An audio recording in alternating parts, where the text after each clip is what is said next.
Raise your glass, light the flame. Heroes gather, none the same. Song and story, fire and spark. Welcome to Hall of Heroes. Tavern Talk.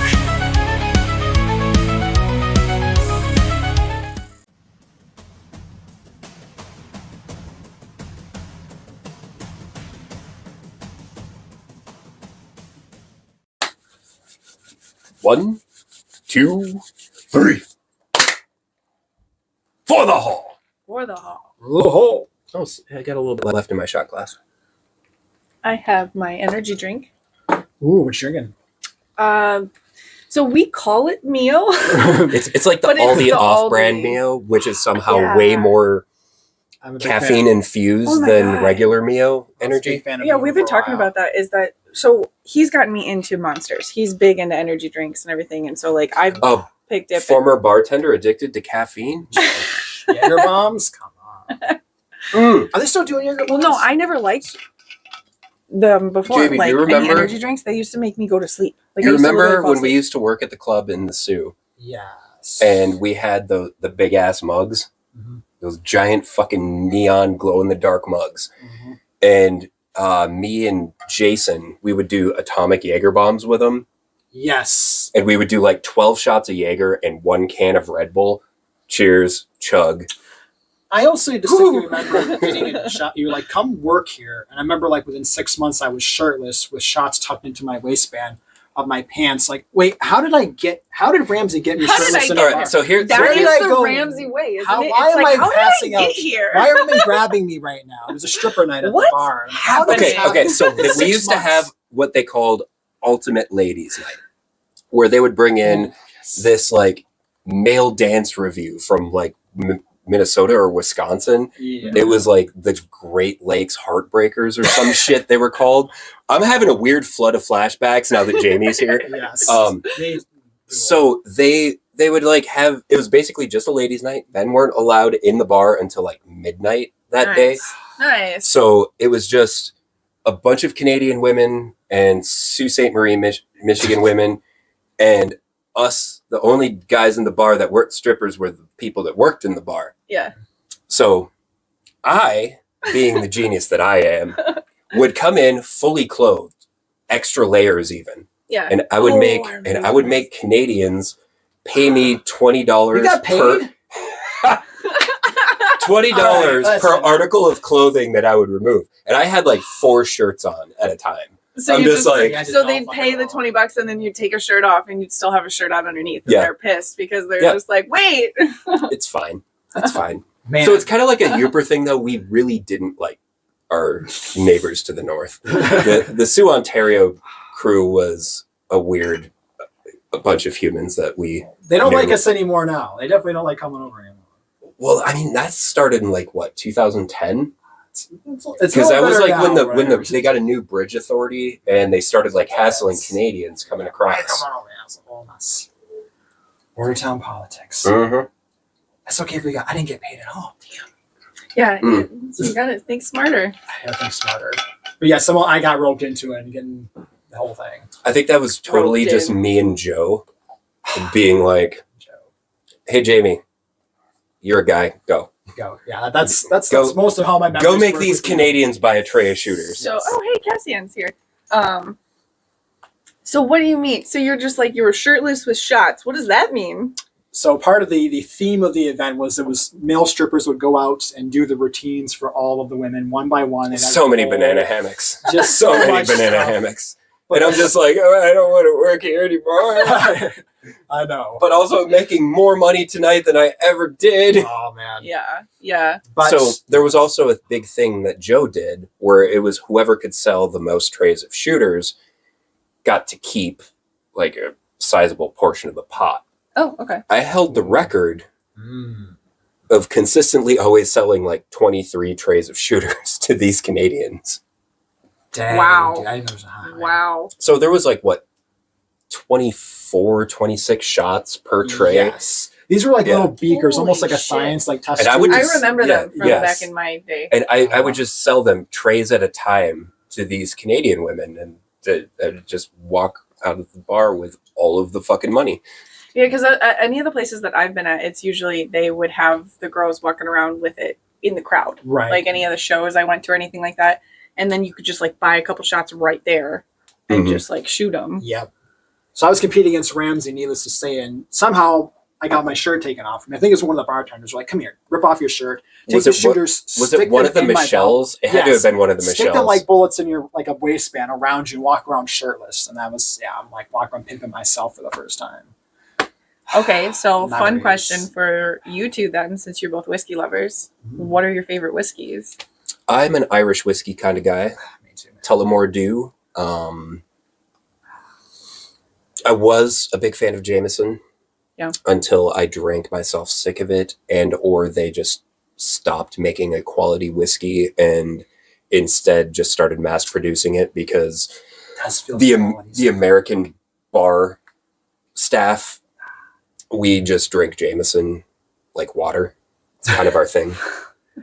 Yeah, that sounds right.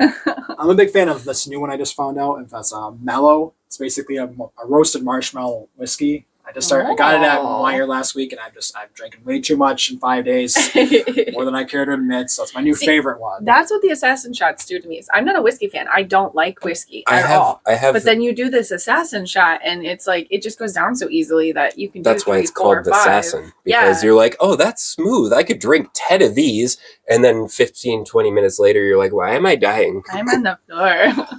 I like the last time I went to the hall event. I like your last hall event when I'm there, and Ramsey's like, we have shots. Oh, you think you have a choice? They're free. Now you have no choice to say no. That's just how it works. Yep, that's how we work. Is we manage. Like I said, I'm a professional enabler. Professional. I was never a bartender. I was just really good at convincing people to do stupid shit. Well, you remember when we used to have the Drunken Bastard Challenge? Oof, Ramsey.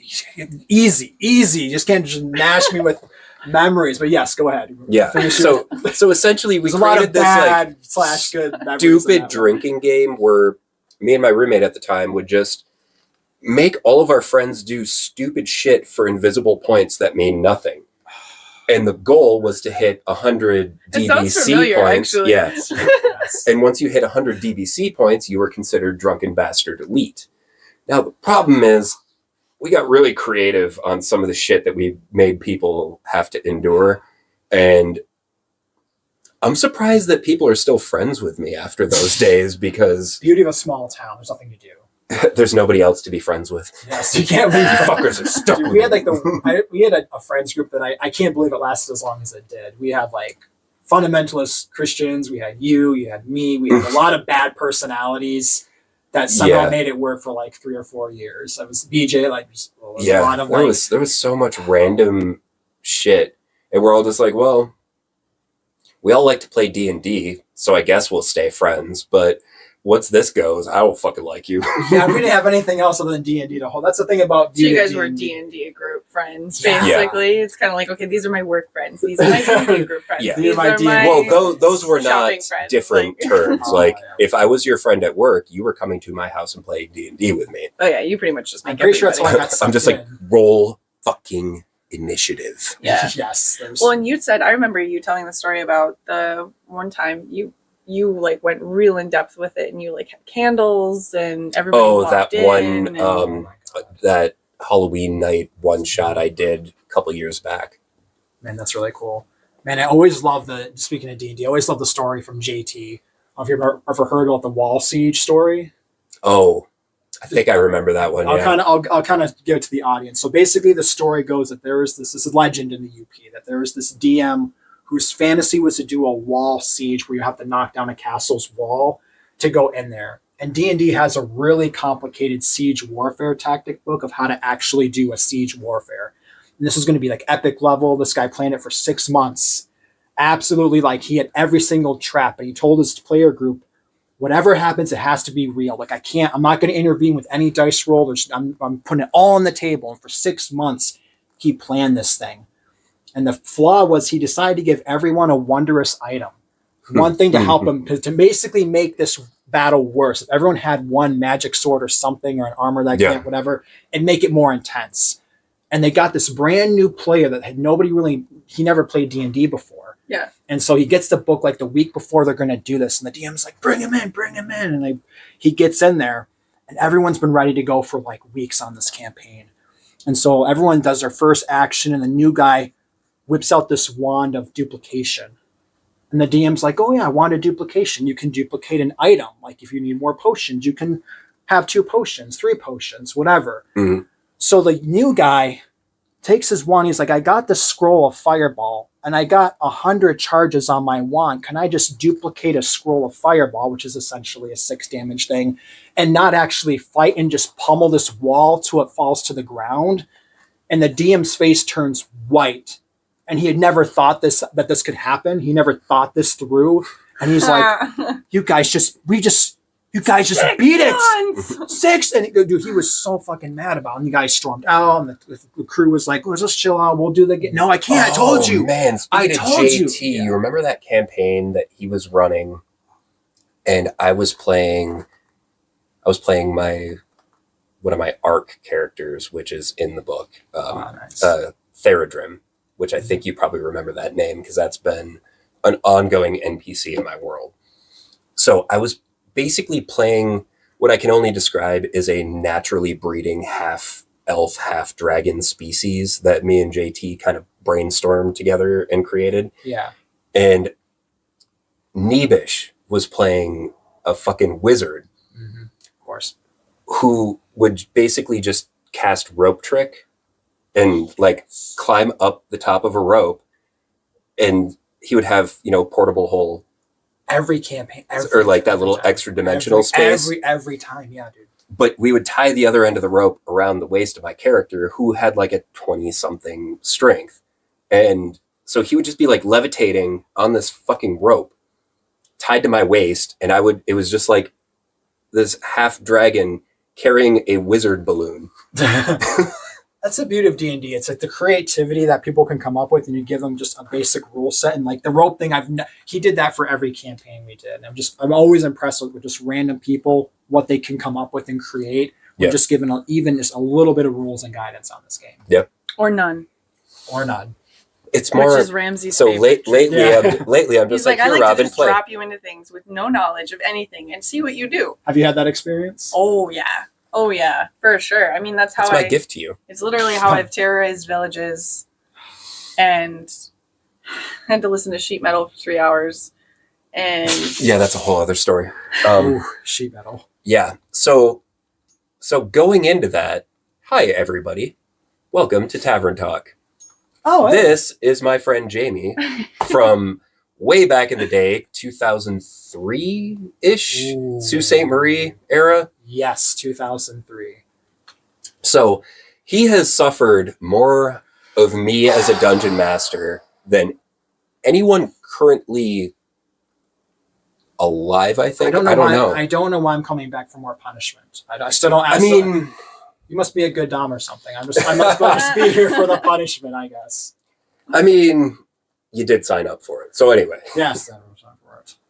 So with that, you've experienced pretty much all of the growing pains of me as a DM, where I'm just like, originally like, fuck the rules. Yeah. We're gonna wing it. We're gonna just throw random ass like overpowered magic items at you guys and see what you do with them. That never ended badly. Oh, except for the time that your Minotaur caught a tablet of creation and wiped himself out of fucking existence. Yes, I remember that campaign. We were rolling for wondrous items, and somehow like Nebish got a ship, like a floating ship, and I got the tablets of creation. You got one of them. I got I'm not going to use them. Deck of many things, man. I allowed some pretty fucked up shit. But yeah, so you essentially unalived yourself permanently because you just never existed at that point. I tried to use the tablet. They're like, you're a barbarian. You can't even read. I'll just make up shit. And, look at that. You wiped yourself from existence. Good job. Classic. Yeah. Classic. Yeah. Classic barbarian. I'm curious about when you were like growing up, did you touch D&D at all as a kid, or do you have any experience Actually, with it? No. So the closest thing I can come to a role-playing game at all I would say is Zelda growing up. Nice. Like that's Wind Waker was my jam. That was my favorite video game growing up. But no, actually, this is a whole new world to me that Ramsey introduced me to when I met him last year. I've been wanting to play for a long time. Like I tried to find other groups to try to like, hey, somebody want to teach me how to play this? How do we? Yeah. And I never found anybody to play until you came around. I just seen they launched. And it went from 0 campaigns to 3, mind you, 2, all at once. So you're just rolling it. I know they have surprise. You're playing now. Yeah, all of the games, like all of them. And they were all different characters too, so I was like trying to keep it straight. I'm like, okay, there's Darty, there's Chi-Chi, there's Corpy. Yeah. And then he introduced me to Baldur's Gate. And so I have many characters in there. That's like a quagmire. Yeah, you have a character creation problem because you don't stop ever. That's so hard. I love character creating though. It's my favorite part. It's so, especially in Baldur's Gate, because it's so intricate. Mm-hmm. But that's the only complaint I will say is that you get this whole intricate character development, and then there's not that much in the way of like outfits or anything like that without modding it, that kind of thing. So I'm just like, the modding will suck you in. Yeah, no, I'm figuring that out because I didn't realize mods were a thing on Sims either. I just discovered that one too, and I may have a problem. Sims is meant to be modded, to be fair. Yeah. Yep. Oh no, I can't wait. I'm excited. I've just found some of like the crazy mods, like the life and death, and like what there's like the not hot messes, but like crazy things that like specifically happen, like fires and stuff like that. That like gosh. Burglary. There was like one of the videos I saw. A sim is literally like being held at gunpoint while the other one's just sitting there cooking. Mm-hmm. Yeah, that sounds that sounds like a Sims. All right, so with that said, after all the years of me torturing you as a dungeon master, yes, what have you gone and done with that experience?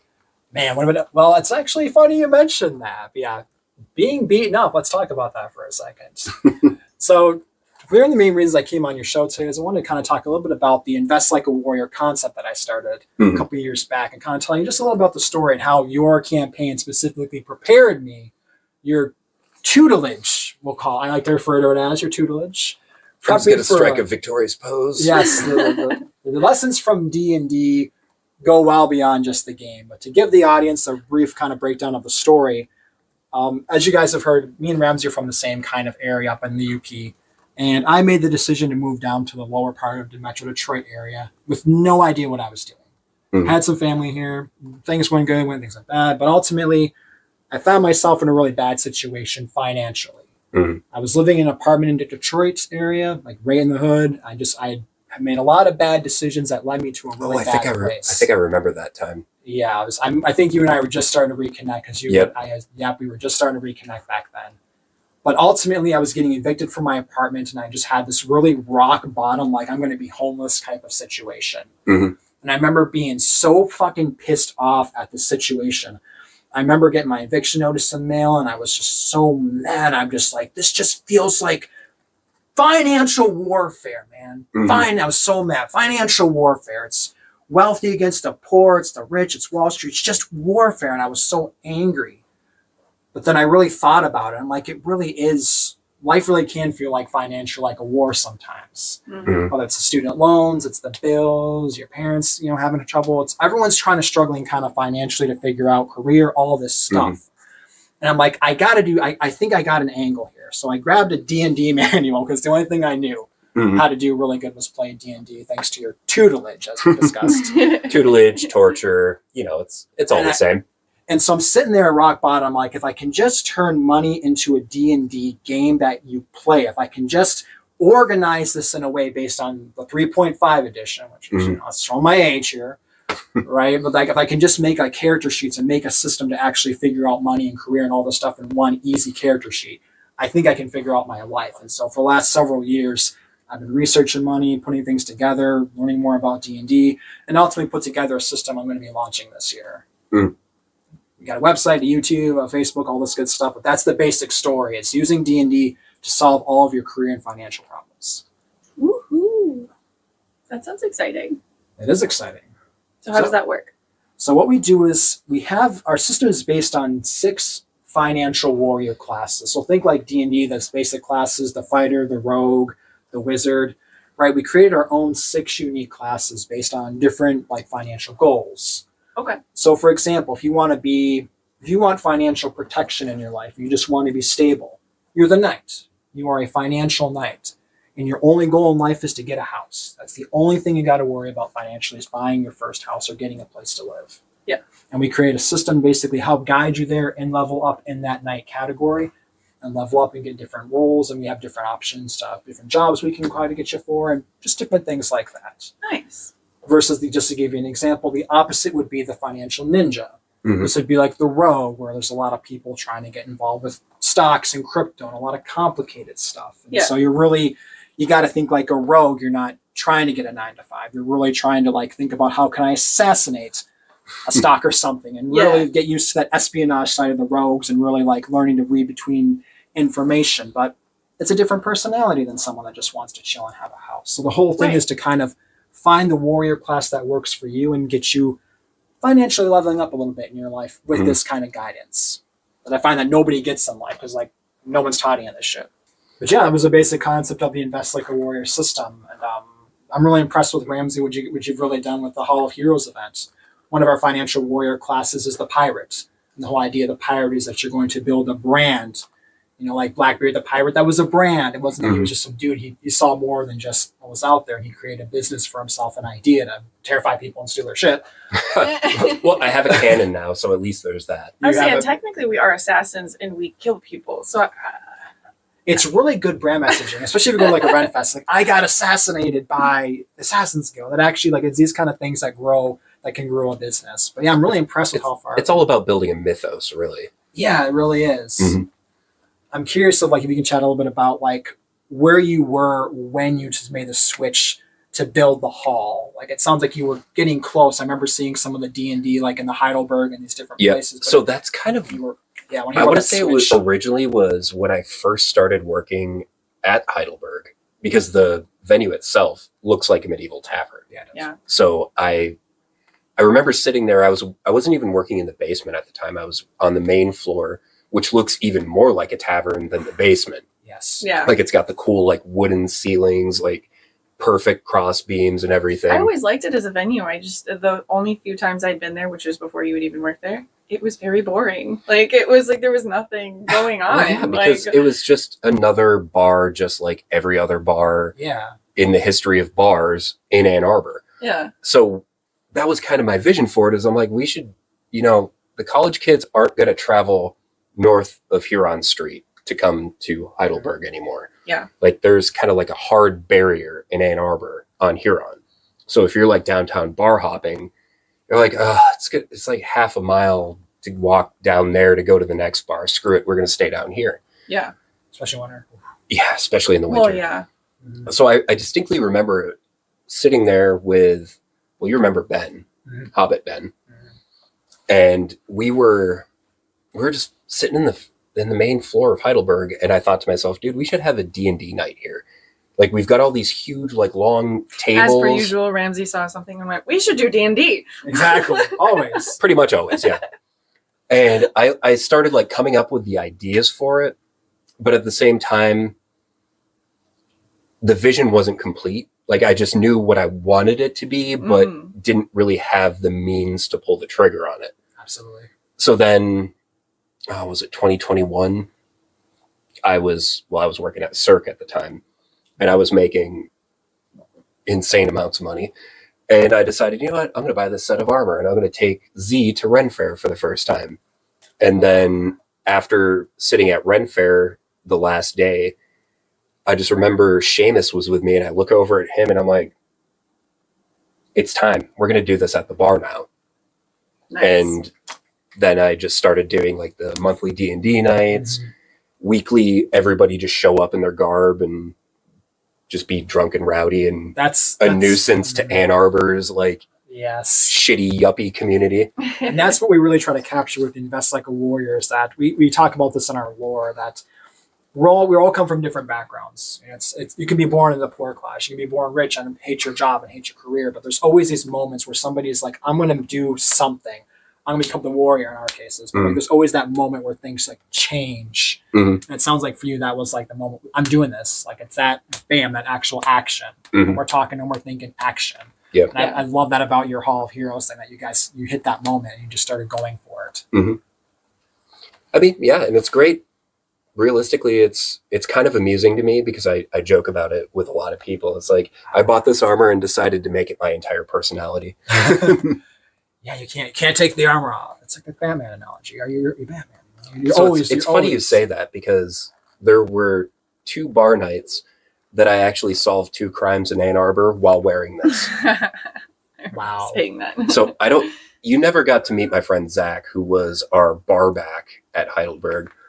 But there was a night he was getting ready to leave, and he was parked in the alleyway behind Heidelberg. Yeah. And he left his truck running unlocked.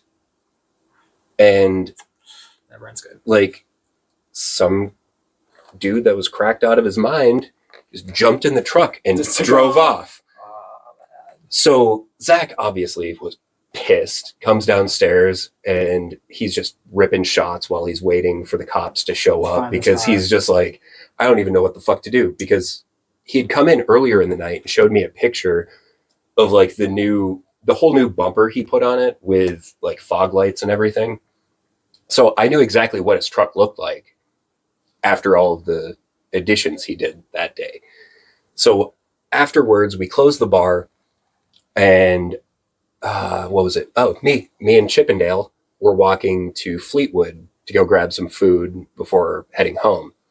As we're walking back from Fleetwood Diner, we get to, what was it? It was like Ashley Street and Huron. And I'm just standing there, and I look over and I see these headlights over in front of the Delanis Center, just doing donuts in the middle of the street.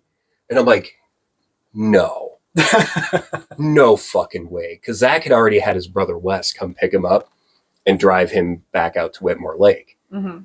So I'm just sitting there watching this, and I'm like, there's no fucking way this is Zach's truck. And the dude comes driving down Huron, and he stops, and he's just looking out the window at us, and I'm wearing this. Mm-hmm. So I don't know what his thought process was, but he went and parked the truck like in an alleyway behind a parking structure, the one over by Washington, like on the other side of town. Now here's the thing. Zach carried actual metal batarangs in his truck. So we're out on Main Street, and this dude comes out of the alleyway and whips one of these batarangs at me and the chainmail Chippendale. And I'm just looking, and I hear it clang, and I'm just like, Eric, call the cops. I'm going to go find the truck, keep this fucker talking. And I just go on this like vigilante swooping through the shadows of the night moment. I actually find his truck. And then I call the cops. I'm like, hey, there's a stolen vehicle. I know who it belongs to. Come to this address. So they show up, and I'm just sitting here talking to the cop, just clear as day, looking like this. Man, that was a story for them, man. They're like, I can imagine being a cop and seeing you. Well, it was funny because they're on the radio, and they're like, you guys think you got the suspect? Okay, we're going to bring medieval Batman to come and verify and identify the culprit. And I'm just sitting there like, medieval Batman, I'm going to be that forever. They're going to be like, dude, 20 years, but there was this one day, there's one guy. That's wild. Yeah, and it was great because like I'm sitting in the back of the freaking police car as we're driving by, and they're like, is that the guy? I'm like, oh yeah, that's definitely him. They're like, all right, is there anywhere you want us to drop you off? I'm like, actually, we're right in front of Heidelberg. This works. I'm parked right over there. They're like, why were you at Heidelberg? I'm like, I manage Heidelberg. And they're like, like that? I'm like, have you been inside of Heidelberg? It looks like a medieval tavern, of course, like this. So it's already, the magic was already brewing. One could say. It was already coming out there. It was honestly one of the most hilarious moments of my life, because me, after a night of working and or drinking, dressed like this, decide to be Batman in Ann Arbor. That's wild. I'm curious about your side of things. So when you first got involved with the Hall, I'm curious about that story, because I haven't heard that from your side before. Yeah, so that's what's funny is what follows that is that, you had the perfect venue, the perfect setup for what the Hall beginnings were. Mm-hmm. And then that unfortunately, tragically crashed at the same exact time that my career crashed. So in the beginning of 2024, both of us, not knowingly, we didn't know each other yet, we're going through catastrophic job changes, or whatever. And so when we came together, we had, I think, a, renewed sense of wanting to work for ourselves and just wanting to stop putting so much effort. We're both like really, really, really hard workers. We both have done a lot our entire lives to make other people money. Yeah. And that's it, where we kind of were just both like, we're sick of that. We don't want to make other people money anymore. We want to make ourselves money and have our business. And you and I are big about and one of the things I fell in love with you for was big on community. We want to help our community. We want to help others. Like, small business is being crushed tooth and nail these days. And so if we can do anything to help boost any of the small businesses that we love, there's, especially now, there's some vendors since that I, personally, I'm so happy we have such a great relationship with and can help them out. That's so important. But that was really, I think, the catalyst for us, is because I'm not sure, like, before we met, I'm not sure you would have continued, or with her, or maybe you would have, or whatnot. You were kind of on the fence about it. Well, at that point, I was more about just keeping the community aspect of it, and I wasn't thinking of it as like a business model. Yeah. Well, and that's where I kind of came in, and I came from corporate underwriting. Oh, really? Yeah. So that's my background is, 15 years of marketing right here. I've worked with a lot of it. So we have a similar, that's interesting. We have a similar background. So. Yeah. Well, and that's what's funny is I went to school for graphic design, and I did take some marketing in that with some basic business classes I've taken. And I have some psych in there too. So it's like, I feel like I had a really well rounded out, like when you and I came together, it was like, again, we've updated our website, if anybody hasn't checked it out, of roles and what we do here, because Ramsey's the creative mind. He's the one who created the whole hall world, right? All of our characters, every single event we do, he's the one who writes out the whole story for it, creates all the themes, all of that. And really, I feel like what I did is just come in and like fill the side that you didn't have, like, which is just more of the graphics, videos, all of that. When I financially coach people, I get this all the time where people have this vision of a business that they want to do, and they're forgetting the community aspect. And that's why I came up with the pirate analogy, that you need a crew to run a business. And so many people, I think the internet kind of falsely show people I can just make money in my basement alone by myself. And like those days I feel like are kind of going away. It's almost like there's this resistance move when I meet like actors and performers and things are talking about people are demanding more community from like performance or from theater or different things. People want more real, especially with AI and all this. Like people want community, they want more real, and you guys are like right at the right time for all this. So I think you guys are really I think things are really gonna click together for you guys. A pirate couple. That's been the nice fun part for us, though. At least is we've met a lot of really cool new people. I mean, everybody that's on the live Discord right now is a bunch of everybody we've met in the last year, or outside of that, or folks you've known and whatnot. It really does feel like once you had, and I talk about this, once you got your Jolly Roger up, you could bring people in. I got brought in. Fucking haven't seen you like in a long ass time, and I got sucked in. Or like we were talking about some of the newest people that we reached out to, some of the other clubs of the area. I'm pitching you guys to clubs that I know that you don't even know yet. So like it's really cool how like just one little logo is bringing a lot of nerds together in a very real, tangible way, not just like an online way, but like a tangible way. Yep. It's a community, and that's exactly what we're coming in is you first, but we kind of got dubbed now the Assassin's Guild as the new guard, and that's it. We're bringing the new just era in. Energy and vitality to something that's just become so stagnant and gatekeepy and cliquey. The clickiness is driving me nuts, because we all end up liking a lot of the same things. Like, especially that's what the hall is all about. Like, we all like Ren Fair. We like medieval stuff. We like nerdy stuff. We like video games. We like, like there's all kinds of different things that people, like, and it all combos together. We don't have to be so, this person like this, so we're, or whatever. Yeah, that's things can get cliquey sometimes. It's unfortunate. We're all cut from the same cloth, man. Except for you. Yeah, cut from many different types of cloth.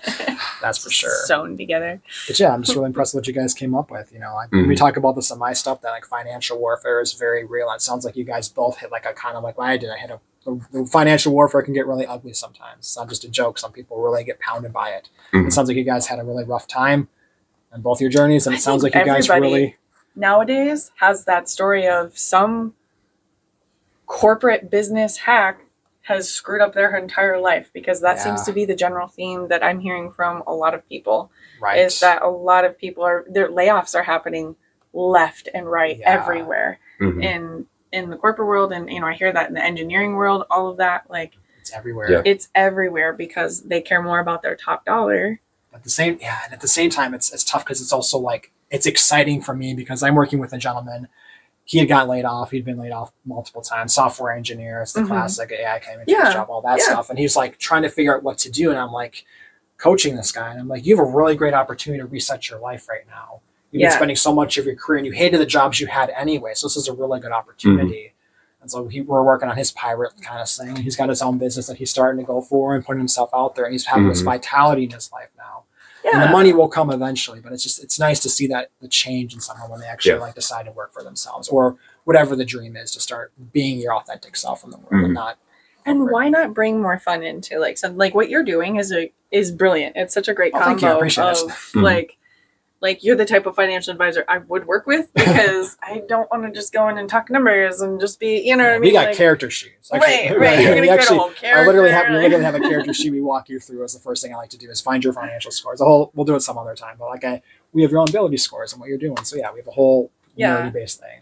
I appreciate that. Awesome. Yeah, no, I think it's a great idea. It's awesome. I've seen the character sheet that was sent over. Oh, nice. And everything. So hope it had made some coherent sense of some kind. As much as it does to me. I am still a newbie at She's like, I don't understand ability scores. What does this mean? And I'm like, I'll let Jamie explain this to you. I don't know if I knew that part. So for me, it's hard because I'm like, I don't know D&D as well, but I can understand. I totally get where like anybody who knows D&D and how it works would immediately be able to transfer that to what you're doing. That's the hope. Not everybody needs. We don't have to have a character sheet, but some people it's nice to have it all on one spot, one piece of paper that shows you what you look like financially to help you visualize what your numbers are. And just and I do love the classes and the cross classing too is brilliant too, because then you could be like, well, I want to do this, but I want to have a little bit of this. And I'm learning that's something I'm learning even in Baldur's Gate. I'm like, as we level up, he's like, oh, you can add this class. I'm like, what? I can be more than one thing. I can. Prestige class. I think real quick, what are you talking about? I think I'll run you guys through the 6 basic just to give you a quick rundown of each one. We talked about the knight representing, because the way the system works is you have a warrior class, your financial warrior class, and you have one specific goal tied to each warrior class, and you have one path to get there. And the idea is by kind of centering you, because I see so many people trying so many things with money. It's trying to get you centered in a class to at least get you started before you start multi-classing or prestige classes and all that stuff. Yeah. But, we start off with the financial knight. That's the class of protection. Your goal is to buy a house. Yeah. We have the ninja. That's like anything involving like day trading, all that side of the business. I personally don't do any of that, but that's that class. We have the pirate, which is the entrepreneur class, building a brand and a business full of people. Nice. Running your ship. We have the financial Viking, which is a little bit different, but the basic idea is that the Vikings operate on seasons and cycles. They kind of rest in the winter, rain in the spring. And if you really want to study economics and really get to the nitty gritty of the Federal Reserve and all that, you will find the cycle of how money works. And if you're that kind of mindset, there's a lot of information to go after that stuff. Okay. We got the financial, we got the monk. This is basically the financial minimalist. This is the person that doesn't care about money. They just want community. And the idea is that we're going to build a monastery with your money. You're going to try to build something for the community and try to live a very simple financial life and not get rich. Nice. Then we have the financial samurai, which is more of our real estate focused class and more acquiring assets and kind of like that more. You guys watched Shogun when it came out, that more political side of the business where you're like buying homes, flipping them, and working with banks, and it all gets a little complex. But for some people, if you worked in underwriting, I'm sure you can relate. There's people that would just acquire 30 properties and run it. Yeah. To me, it sounds daunting to have 30 homes to try to rent them out. And to me, it just sounds insane. But for some people, it might be the right thing. Yeah, some people say that real estate is the only way to make money. Yeah. Some people argue that, and that's the millionaire way is investment in real estate. And our goal is to make sure we get you in the class that makes the most sense for your personality and your skill set, to make sure that you're not dabbling in real estate if you really want to be an entrepreneur, if you don't want real estate. So is there like a personality score or a personality quiz or anything? We do like have a personality quiz. It's on investlikeawarrior.com. I'll make sure it's up and live. I'll run home and make sure it's all working and everything. But we do have like a 10-question quiz about your financial. Link in the description. That's the phrase. Just a really basic 10-question quiz about what you value, because we really want to tie this whole thing back to what do you actually value financially. Because anyone can get rich, but we want to make sure your values are matching what you're doing financially. If you don't want to get rich at all, monk. If you want to get rich, pirate. You got to be a people person, or at least understand. I think that concept alone is a concept that a lot more people should be taught and should think of, is more like, because I know it's not something I was taught. I just have kind of figured it out growing up. But, I just knew when I turned 18, I wanted to make money because I'd been poor my whole life and I was sick of it.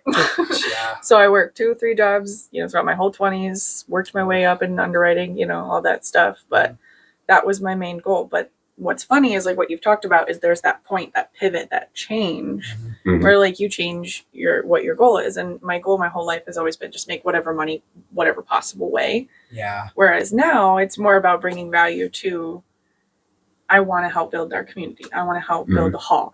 That's why I'm so obsessively a little bit sometimes down here for days editing, working on sitting at the computer, just running and designing entire product lines for our merch. Oh yes, the merch. Yeah, I did put out, I think, 40 new products this week. So nice. I've been a little bit of a powerhouse. That's what's up.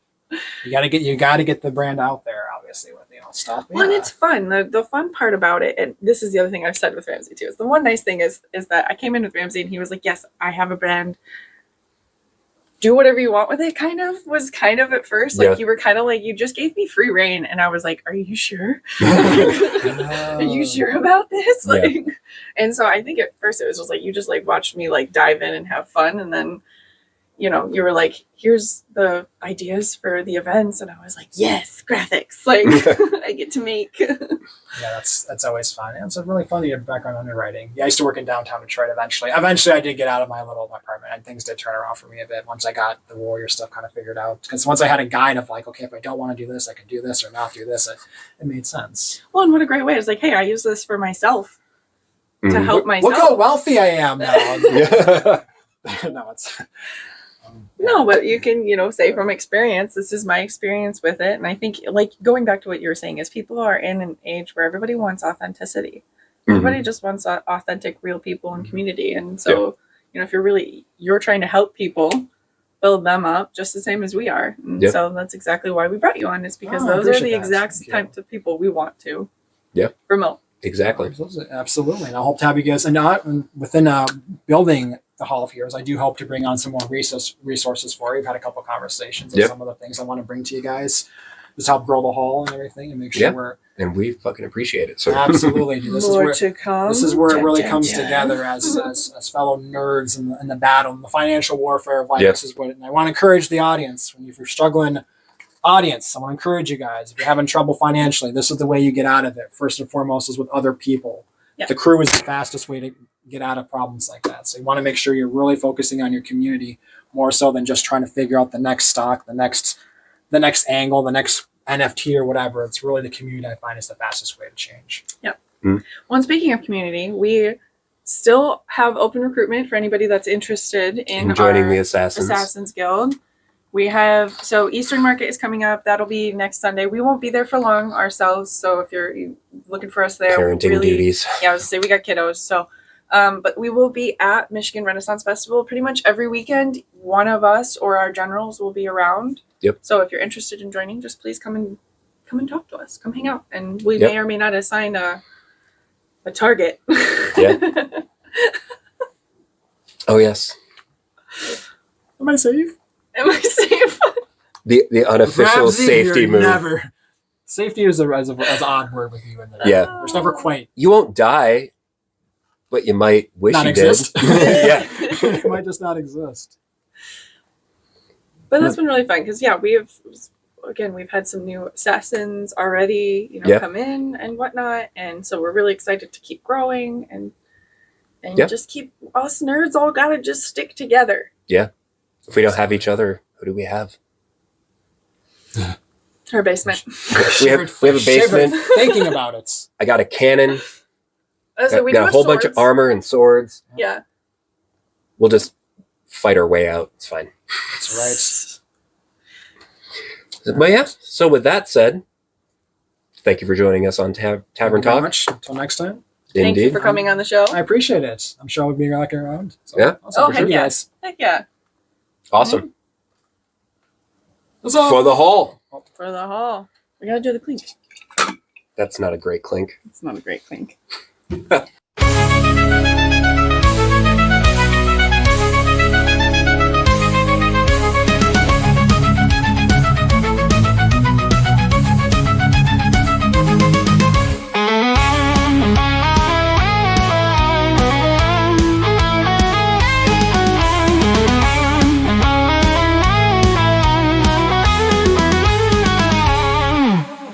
All for one and one the same.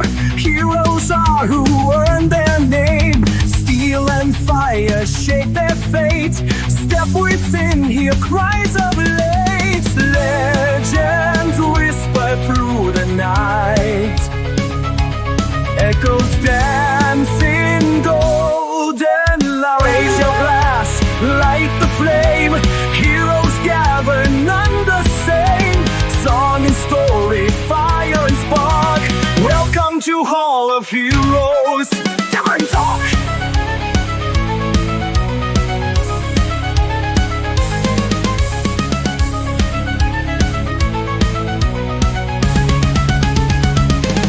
Swords will clash and sparks will fly. Dreams are born and none will die. Every heart will find its way through the dark into the day. Legends whisper through the night. Echoes dance in golden light.